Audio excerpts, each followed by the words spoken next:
tanggal 20 Maret di Toya Devasya. Belum baturnya, tetapi konsep desainnya pun akan difinalkan di petani lokal, khususnya petani di Kintamani, petani kopi. Selama pandemi, perubahan pariwisata mengadakan lomba barista kopi Bali.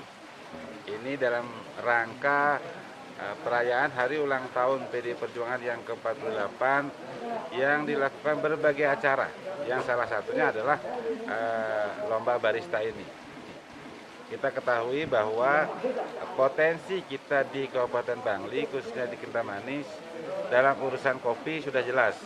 Robusta, kopi Arabica Kintamani sudah diakui dan bersertifikasi dunia. Dan hari ini pun kalau kita lihat perkembangan kedai-kedai kopi yang ada di Kintamani sudah sangat banyak sekali. Nah, sehingga dari sekian kedai kopi yang ada, tentu puluhan barista juga sudah kita miliki.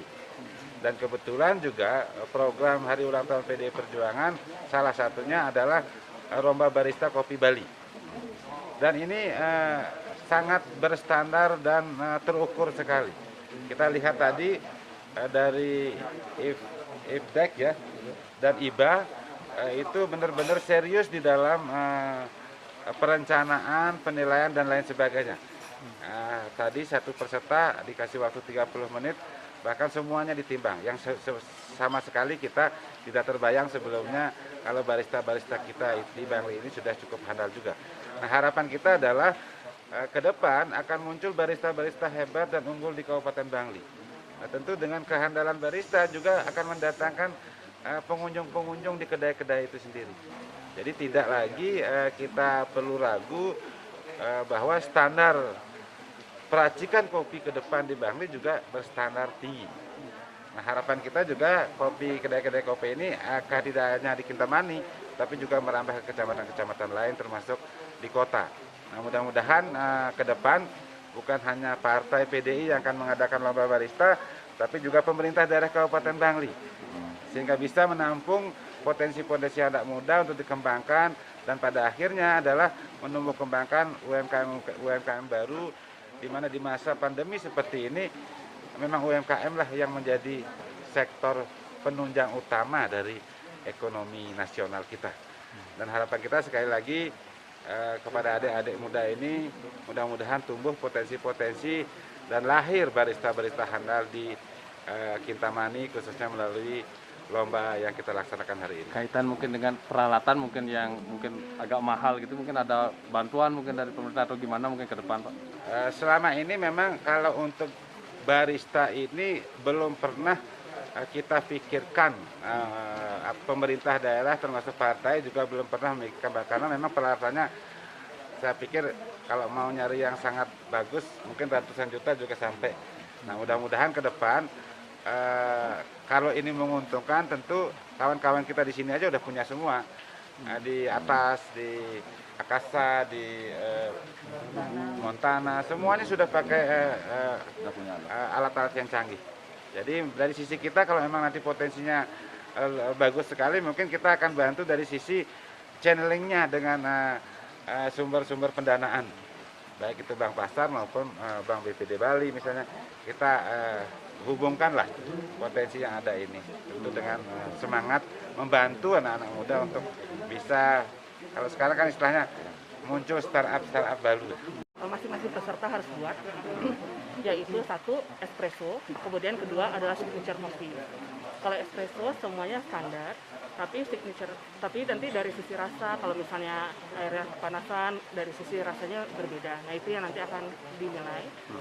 Nah, kemudian kedua adalah signature coffee, yaitu mereka bisa meramu atau meracik sendiri jenis kopi yang mereka inginkan.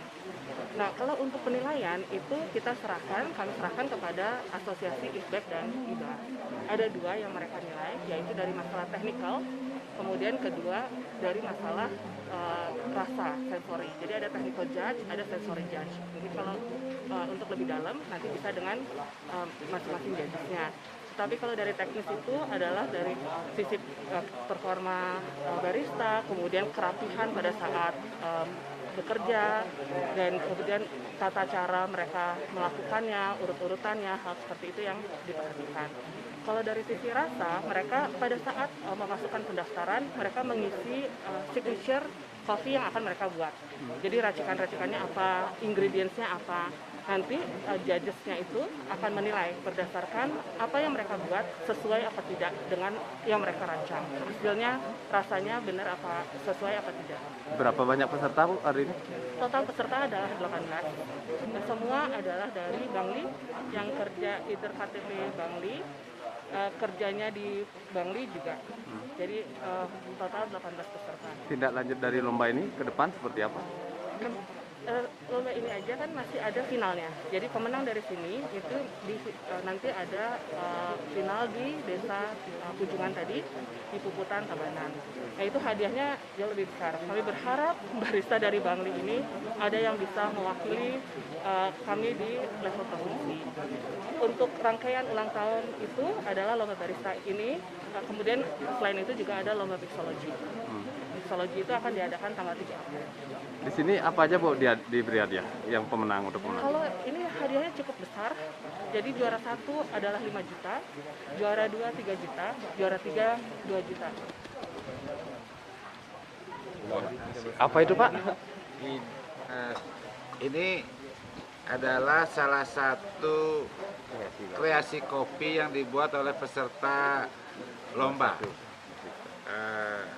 Tim juri sendiri kaget luar biasa karena belum pernah melihat kreasi sehebat ini. Dia pakai kulit kopi, difermentasi, dijadikan sirup dan dicampur ke dalam kreasi kopi yang dia bikin. Dan saya mencicipi luar biasa sekali. Kulit kopi, dan ini kulit kopi loh ini, dipakai fermentasi.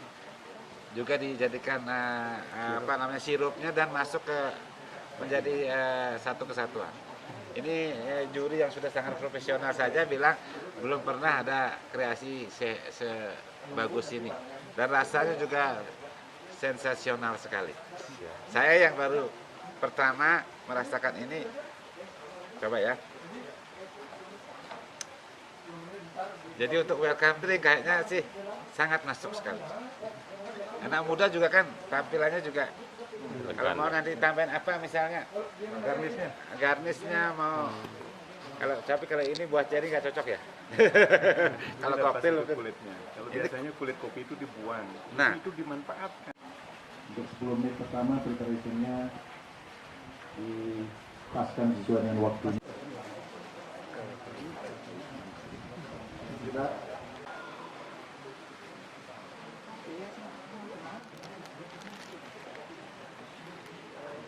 Apa nama kreasinya berarti ini? Es Kaskara Coffee. SK? Kaskara Coffee. Signature drink saya namanya es Kaskara Coffee. Ide saya membuat itu karena saya bertujuan untuk memperkenalkan apa itu Kaskara. Karena Kaskara itu belum diketahui secara umum. Dan masih banyak orang petani khususnya di Kintamani yang membuang kulit ceri kopinya tersebut. Jadi berharap itu bisa diolah untuk sirup ataupun teh. Jadi untuk proses pembuatannya Kaskara itu cukup simpel. Jadi kopi pasca panen disortir, yang ripe, yang merah, lalu dikupas. Nah, kupasan kopi ceri itu kita jemur, dan kalau kering jadinya seperti ini. Ini namanya Kaskara. Nah itu ini dimasukin ke langsung dari saat proses pembuatan atau gimana? Hanya untuk variasi atau gimana? Bukan, untuk proses pembuatannya saya membuat sirup dulu dengan ini, dengan merebusnya dengan air. Iya. Lalu saya campur dengan kopi dan lime. Kalau dari sisi rasa, kalau dicampur dengan ini, dengan apa namanya, kulit kopi ini seperti apa jadinya? Kalau rasanya sendiri untuk sirup Kaskaranya dia fruity, yang sangat kompleks, rasa buahnya kental sekali dan asam. Ini temuan adik sendiri atau contoh, ada dapat contoh dari mana gitu? Sebenarnya ini temuan kita dari cafe shop kita di atas, namanya Eco Bike Coffee Kintamani, karena kita juga punya processing house sendiri, jadi kami membuat ini di cafe. Peminatnya gimana? Untuk peminatnya lumayan, cuman dalam bentuk teh. teh ya. dalam bentuk teh. Tapi tadi dipadukan Saya- kalau kreasinya dengan kopi Iya, gitu. dengan kopi dan ini saya buat sirup. Sampai berapaan harga kalau dijual per Kalau- gelas gitu? Tehnya di atas per gelasnya 35.000. Kalau yang tadi, yang kreasi kopi tadi Ini belum sih. belum ya, baru mencoba di Baru awal. mencoba. Dari samping ya.